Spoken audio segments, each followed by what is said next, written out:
오늘도 우리 하나님을 사랑하며 우리 하나님을 예배하기 위해 예배의 처소를 찾으신 여러분 모두를 주님의 이름으로 사랑하고 환영하고 축복합니다. 우리 성경을 우리가 묵상하다 보면 유대 종교 지도자들이 참 율법적인 그 삶을 치열하게 사는 것을 볼 수가 있습니다. 일주일에 금식을 2번씩이나 하고 또 11조도 자주 드리고 또 기도도 특별한 시간을 이렇게 할애해서 하나님께 집중적으로 또 기도하고 율법의 삶을 자신의 몸으로 체득하기 위해서 정말 전심을 다해서 살아가는 그 모습을 볼 수가 있습니다. 과연 우리는 유대 종교 지도자들의 그 삶을 과연 견주어 볼 수 있을까를 생각해 보게 되면 감히 따라갈 수가 없을 것만 같은 그런 생각을 가끔씩 갖게 되곤 합니다.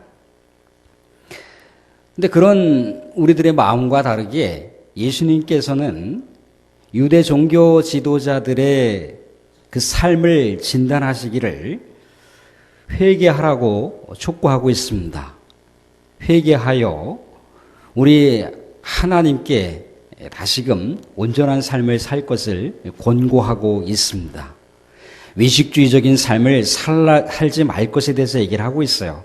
믿음의 백성들에게 가면으로 하나님을 섬기는 것처럼 하지 말라고 그렇게 신앙적인 경고의 메시지를 주고 있습니다. 그럴 때마다 당혹스러움을 금치 못한다는 거죠.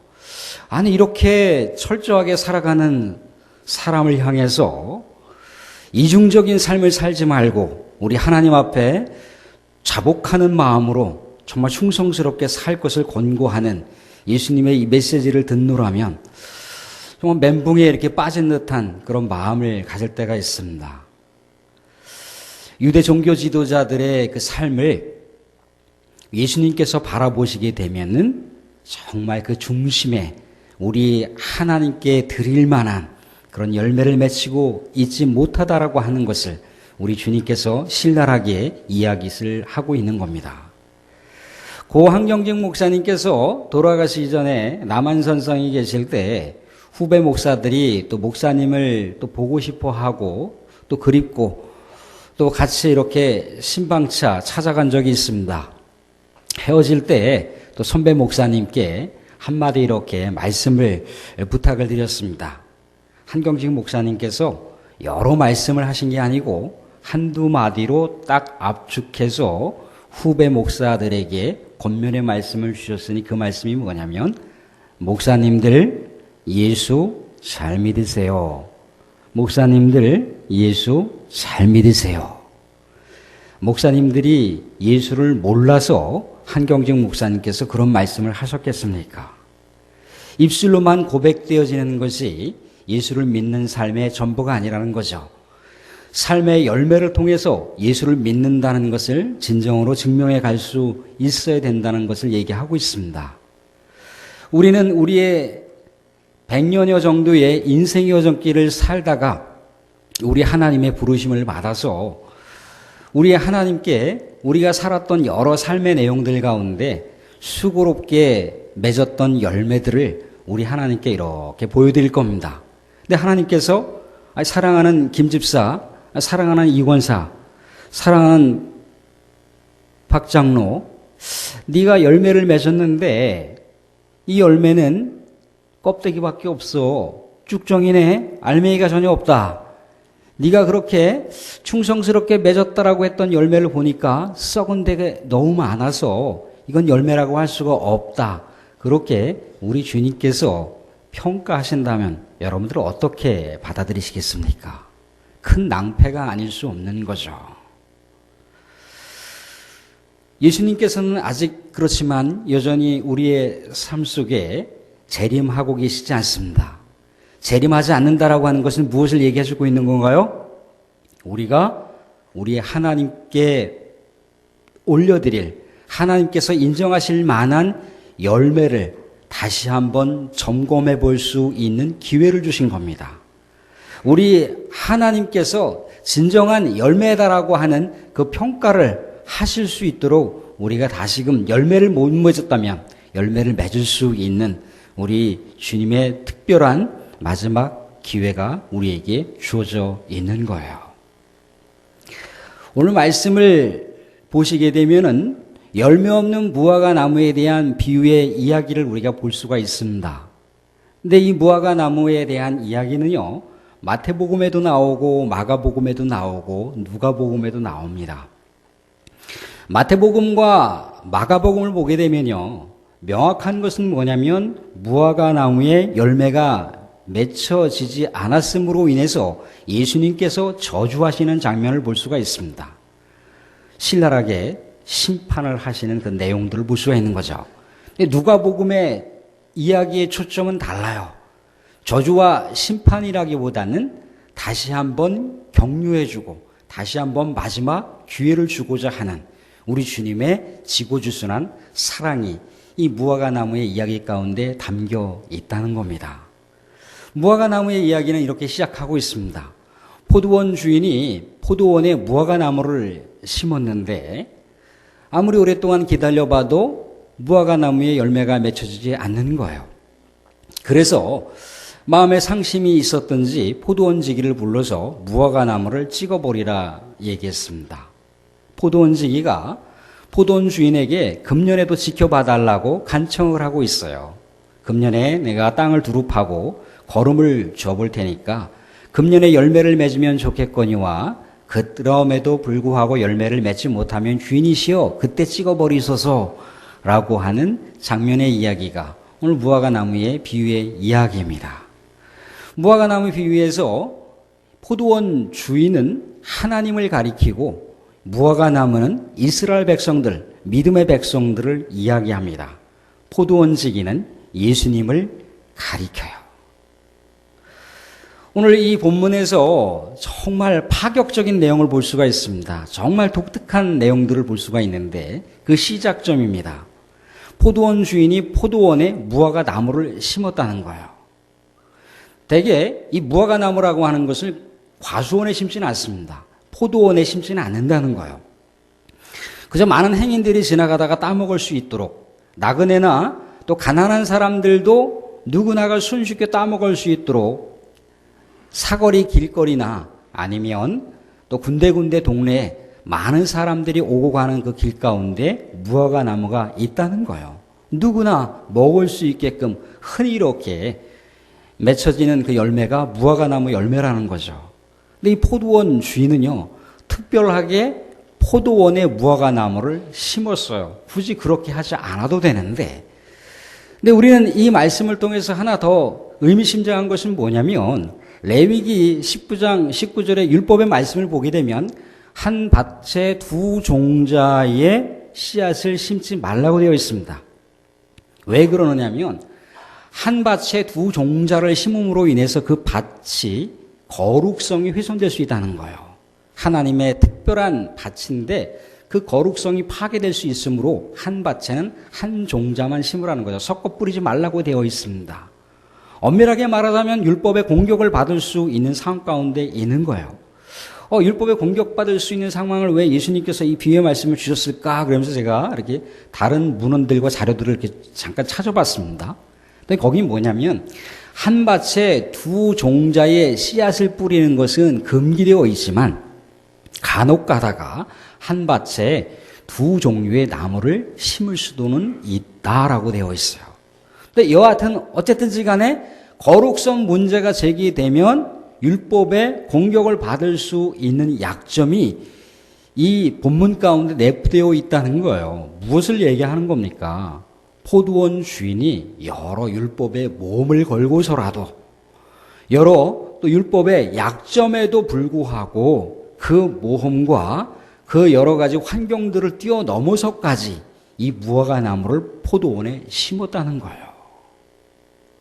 이 이야기는 우리의 이야기와 다르지 않습니다. 우리도요, 우리 하나님께서 우리를 선택하실 때 몸을 걸고 선택을 하셨어요. 왜 그렇습니까? 우리가 이 세상 가운데 살다가 하나님께서 우리를 간택하시고 특별한 우리 하나님이 구원받은 백성으로 삼으셨습니다. 그런데 자 보세요. 우리가 세상 사람들과 특별하게 구별되는 점들이 있습니까? 세상 사람들보다 정말 믿는 사람들이기 때문에 탁월하게 차별화된 삶을 살고 있으시냐 말이죠.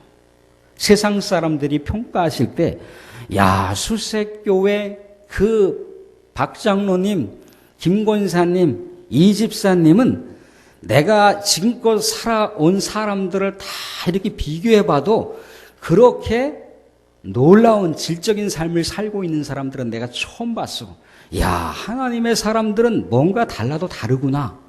야, 수색교회 찬양대 섬기시는 그 집사님들, 야, 얼굴만 예쁜 게 아니라 마음씨도 얼마나 고운지 늘 언제나 말 한마디 한마디 하거나 표정 하나하나의 그 모습마다 마치 천사를 보는 것 같아. 그러한 이야기들이 세상 사람들 가운데 우리들에게 평가되느냐 말이죠. 오히려 그 반대로 오히려 손가락질하거나 비판하지 않습니까? 야, 저것이 무슨 교회 권사라고? 야, 저 따위가 무슨 장로라고? 야, 저 따위가 무슨 안수집사라고? 야, 저 따위가 무슨 목사라고? 그런 세상 가운데의 비판과 손가락질 당하는 이야기가 비일비재한데 정말 그런 상황들을 역전시켜서 야, 뭔가 우리와는 달라. 우리하고는 차원이 다른 사람들이야. 그런 세상의 진단이 이루어지고 있냔 말이죠. 우리 주님께서 우리를 선택하실 때 그러한 위험과 모험을 감수하시고 우리를 선택하신 거예요. 그건 뭐겠습니까? 포도원 주인이 무화과 나무를 특별하게 선택을 해서 포도원에 심었어요. 우리 하나님께서 우리를 특별하게 선별하셔서 하나님의 백성으로 삼으셨습니다. 몸을 걸고서라도. 이것을 우리가 어떻게 이해해야 되겠습니까? 포도원 주인이 무화과 나무를 정말 사랑했기 때문이 아니라면, 하나님께서 우리를 정말 사랑한 것이 아니라면 그 어떤 것으로 이것을 우리가 이해하고 해석할 수가 있겠습니까? 하나님께서 우리를 사랑하셨기 때문에 우리를 하나님의 백성 삼아 주신 거죠. 더더구나 전인격적으로 우주 만물을 창조하신 그 어미하신 창조주를 우리가 어찌 아바 아버지라 부를 수가 있겠습니까? 하나님의 전적인 은혜가 아니고서는 우리가 어찌 우주 만물을 창조하신 창조주 앞에 우리가 나아갈 수가 있겠습니까? 불가능한 이야기겠죠. 포도원 주인은 이렇게 무화과 나무를 사랑을 해서 포도원에 심었습니다.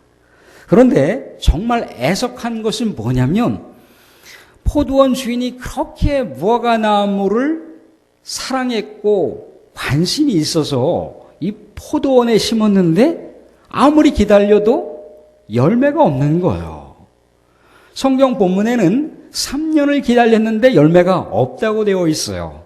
무화과 나무는요, 봄에도 열매를 맺을 수가 있고 가을에도 열매를 맺을 수가 있어요. 3년을 기다렸는데 열매가 없었다. 총 6회 정도를 기다려봤지만 열매가 없다라고 하는 것을 생각해 볼 수 있지 않습니까?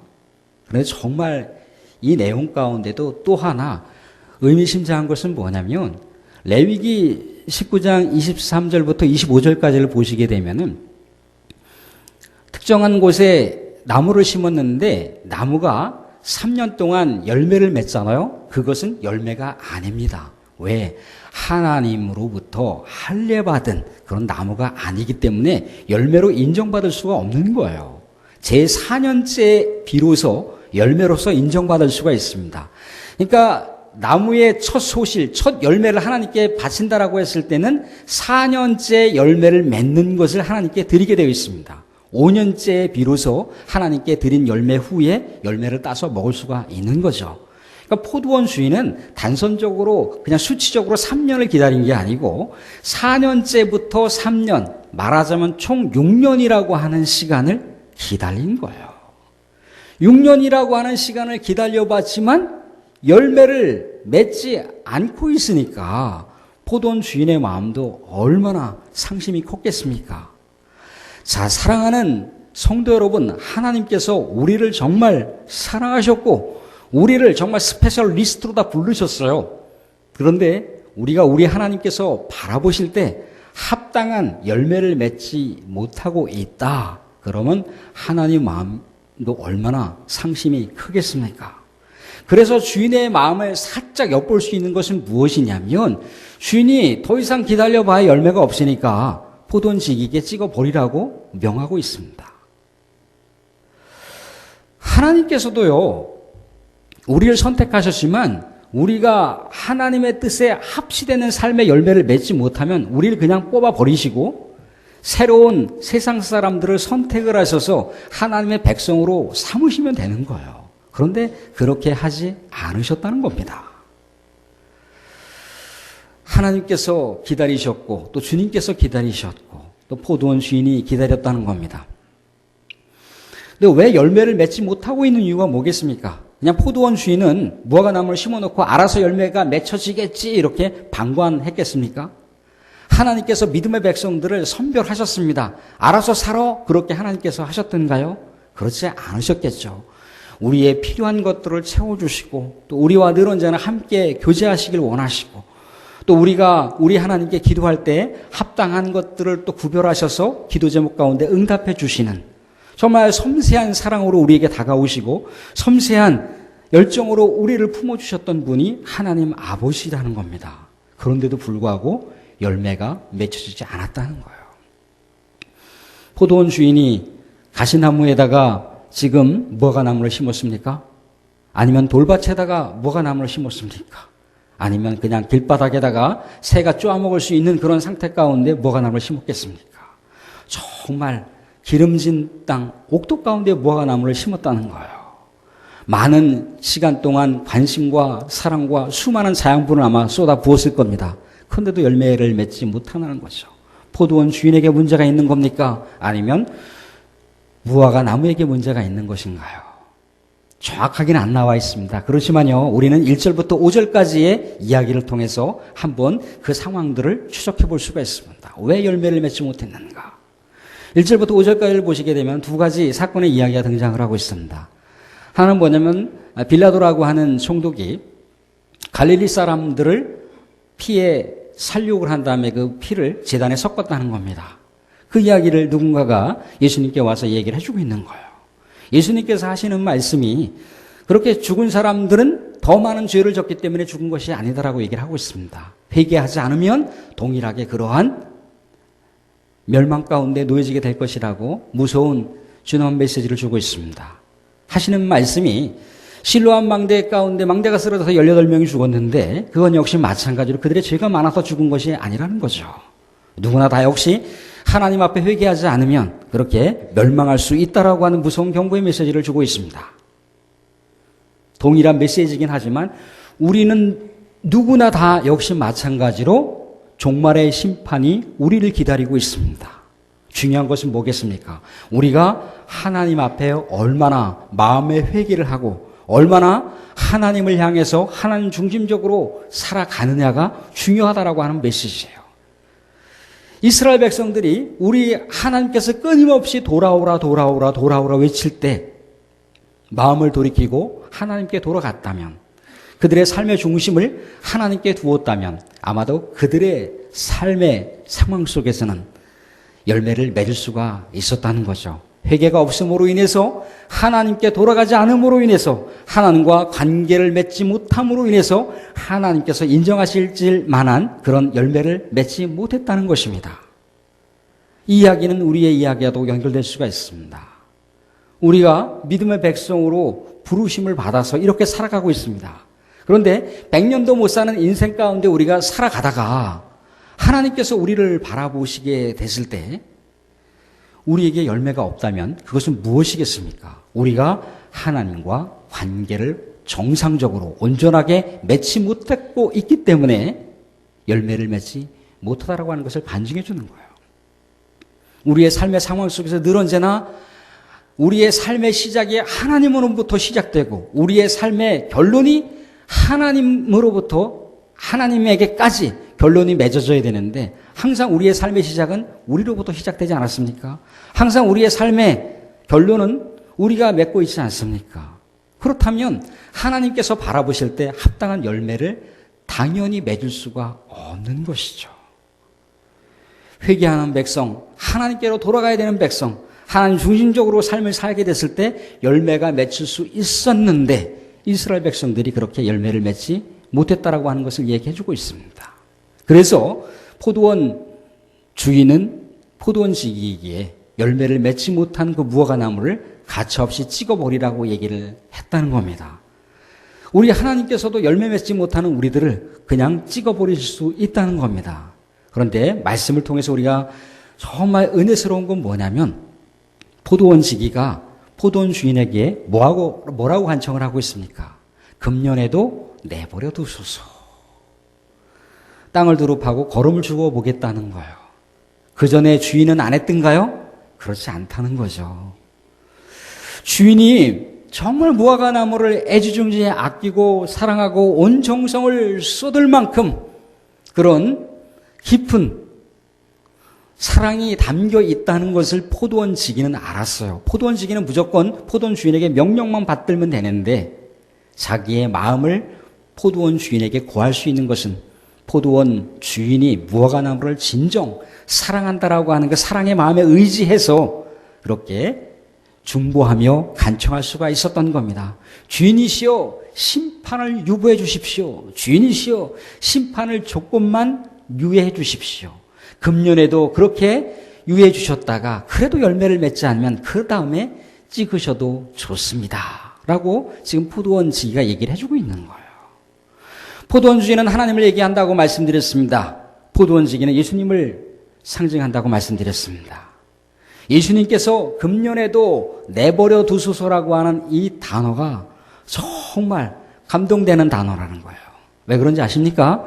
예수님께서 우리 누가복음 23장 34절을 보시게 되면은 자기를 향해서 조롱하며 자기를 향해서 핏발을 서듯이 죽이라고 십자가에 못 박아 죽이라고 그렇게 아우성쳤던 그 사람들을 향해서 우리 하나님께 뭐라고 기도하시고 있느냐면 아버지여 저들을 사하소서라고 나와 있어요.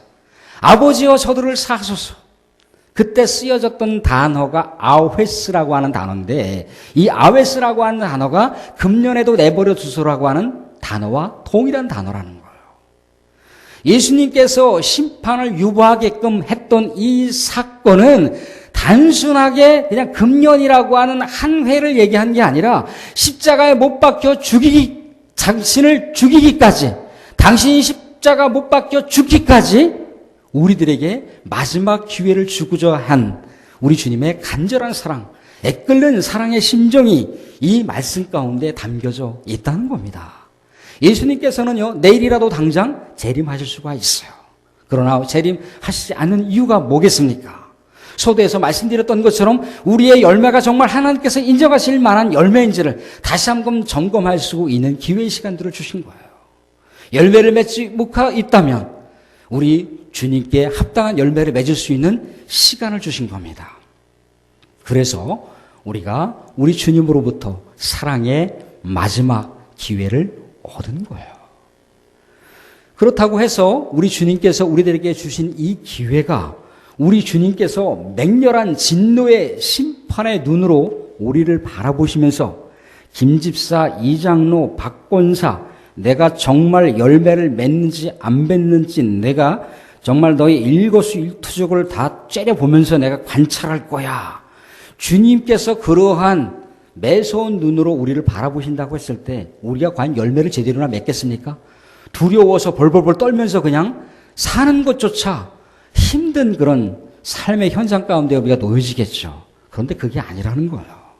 우리 주님께서 우리들에게 기회를 주신 그것은요, 그윽한 사랑의 눈빛으로, 격려의 눈빛으로, 응원의 눈빛으로 혹시 내 사랑하는 딸이 지쳐서 우리 하나님의 합당한 삶을 살지 못하는 것은 아닐까 염려하는 마음으로 내 사랑하는 아들이 그렇게 세상 가운데 가장으로서 수고하는데 그 삶을 살다가 무너지고 쓰러져서 혹여라도 신앙인의 삶을 자포자기 하는 것은 아닌가.